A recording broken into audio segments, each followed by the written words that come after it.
Assalamualaikum warahmatullahi wabarakatuh. Yang saya hormati Kiai Haji Muhammad Hasan Mutawakkil Alallah SHMM selaku pengasuh Pondok Pesantren Zainul Hasan Genggong. Yang saya hormati Dr. Abdul Aziz Wahab MAG selaku Rektor Universitas Islam Zainul Hasan Genggong. Yang saya hormati Bapak Nuntufah MM selaku Dekan Fakultas Ekonomi dan Bisnis Islam. Yang saya hormati Bapak Abdul Ghafur MEI selaku Kaprodi Ekonomi Syariah dan Pembimbing 1. Yang saya hormati Bapak Muhammad Abdurrahman MM selaku Pembimbing 2. Sebelumnya perkenalkan, nama saya Afiatul Maula dari Prodi Ekonomi Syariah. Nah, di sini saya akan sedikit menjelaskan tentang komparasi digital branding antara PT Safira Tour Travel Kota Probolinggo dengan PT Safara Kolbi Kecamatan Krejengan.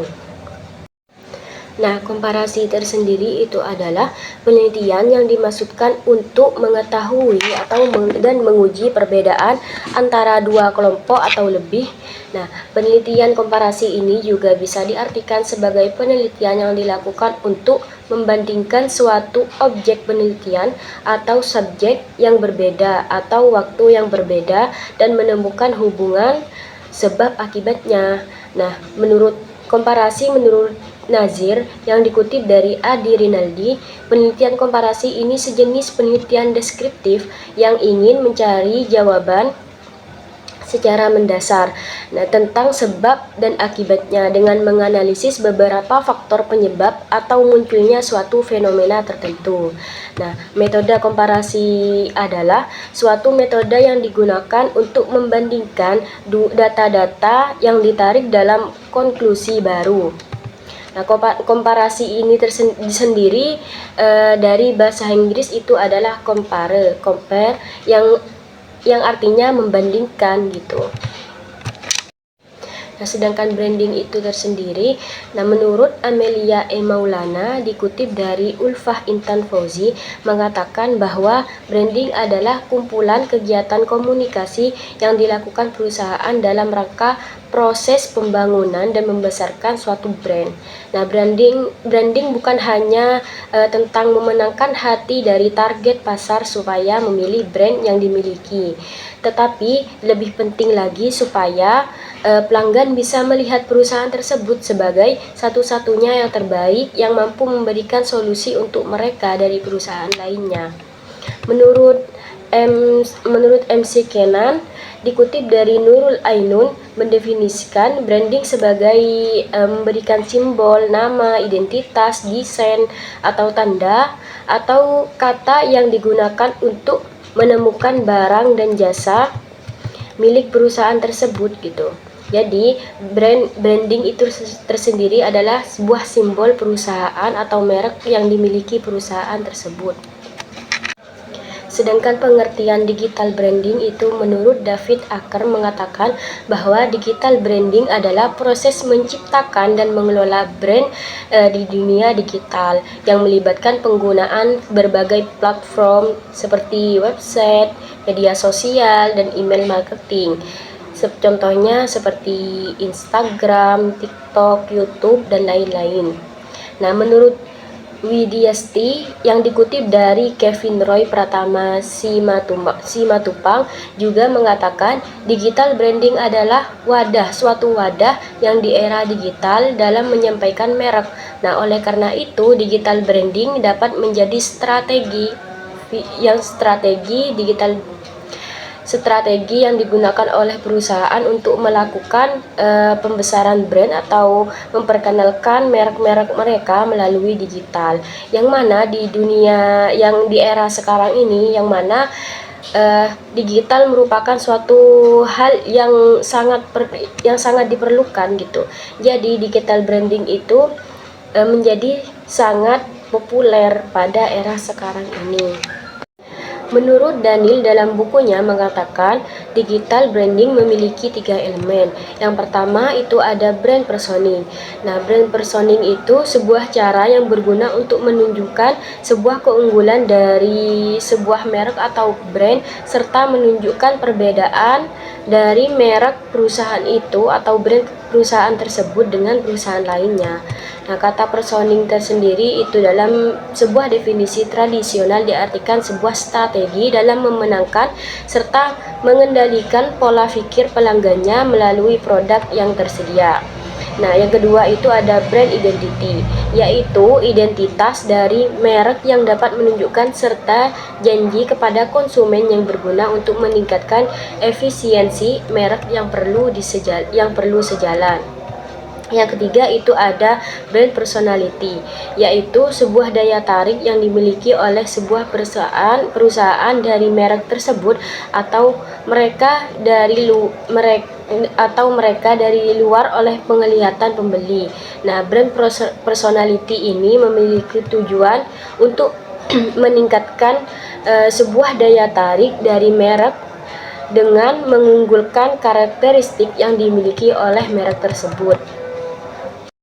Sedangkan digital branding menurut perspektif Islam itu adalah menurut Nasrullah merupakan merek berupa simbol sebagai karakteristik sebuah produk atau serta komposisi bahan keseluruhan yang berkaitan dengan Islam.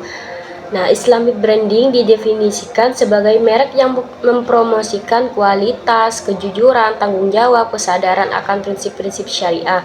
Nah, Islamic branding juga dapat digambarkan sebagai produk yang menunjukkan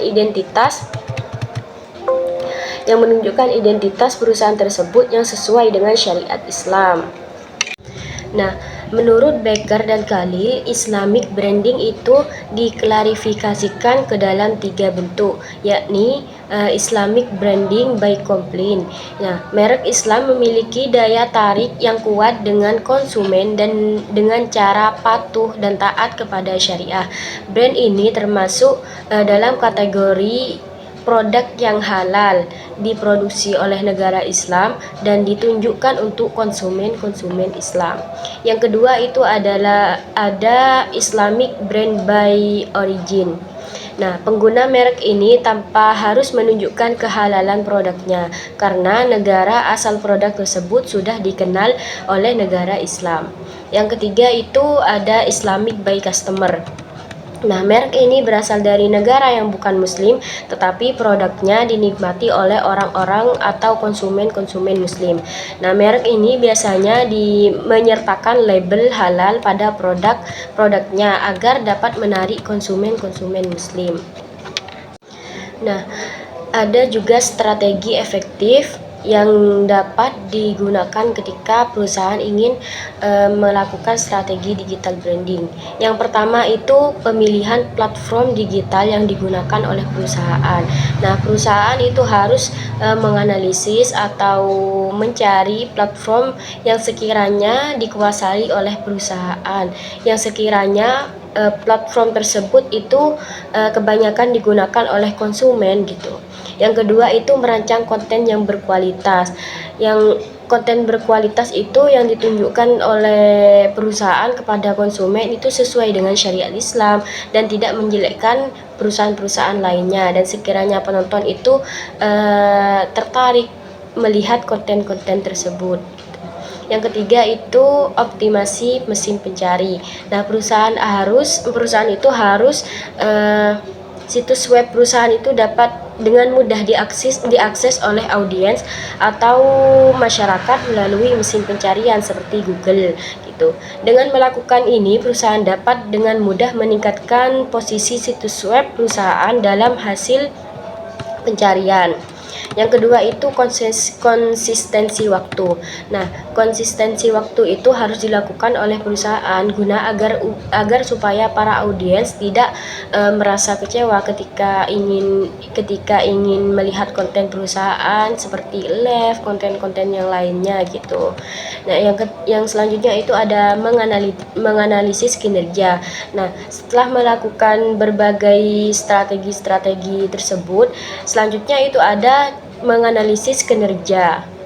Nah, perusahaan itu harus menganalisis kinerja yang mana hasil dari hal tersebut atau strategi tersebut itu udah efisien atau enggak terhadap perusahaan, itu udah maksimal atau memberatkan perusahaan atau sekiranya merugikan perusahaan itu supaya bisa diperbaiki. Nah, dapat disimpulkan bahwa komparasi digital branding ini bertujuan untuk membandingkan antara dua perusahaan, strategi yang mereka miliki itu lebih efektif yang mana gitu. Nah, tujuannya itu untuk supaya perusahaan yang memiliki strategi yang kurang efektif agar mereka memperbaiki strategi tersebut. Nah, komparasi digital ini membandingkan strategi kedua perusahaan dalam membangun citra merek mereka gitu, dari menggunakan platform digital Instagram, TikTok, Facebook, WA atau lainnya. Mungkin cukup ini yang dapat saya sampaikan, kurang lebihnya mohon maaf. Wassalamualaikum warahmatullahi wabarakatuh.